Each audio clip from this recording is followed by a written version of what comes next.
Afternoon, everybody. Nice to see you all.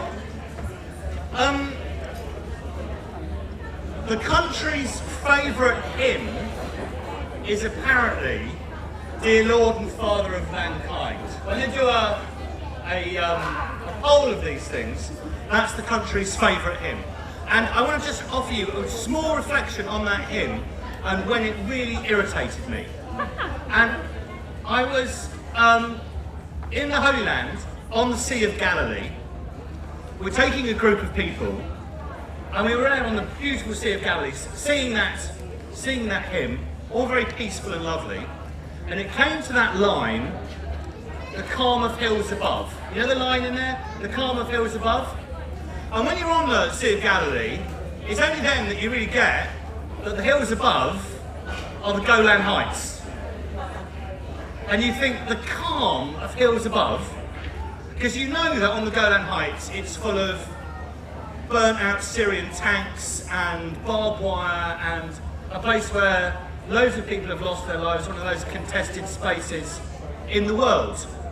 And it suddenly struck me, absolutely like a rocket, that there's two meanings of peace that Christians can have. One is peace and quiet, of the sort we're not going to get in here this afternoon, because it's nice and noisy, but we'll just have to crack on. So the sort of peace and quiet you might get floating on the very beautiful Lake Galilee and having that sort of very calm sense of peace. Peace as in, leave me in peace, as I was saying to my children last night. Or you get peace as in people not braining each other. And I knew that only a few miles from where I was, on the West Bank, there were some of my friends who were working in the occupied territories, working for peace, whose lives was anything but peace and quiet. It was absolutely hassle. They were campaigning for that. It was hassly, it was difficult. They were old before their time. It was really trying, aggravating work. And we have a problem. The problem is, we sometimes think that we're promised peace as in peace and quiet as Christians. We're not.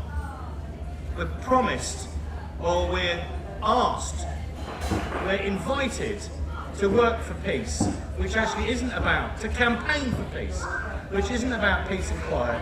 It's often about aggravation.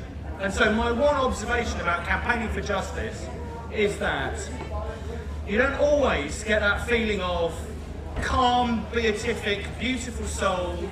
It doesn't always feel terribly easy, but we do it because it's right. And it's tough. So my first observation to start with, and I think this is true of my experience of Occupy and all sorts of other things, is that we must try and move away from the idea that Christianity is all about peace and quiet, about having calming experiences, and move much greater towards a more campaigning sense of Christianity, about trying to transform the world.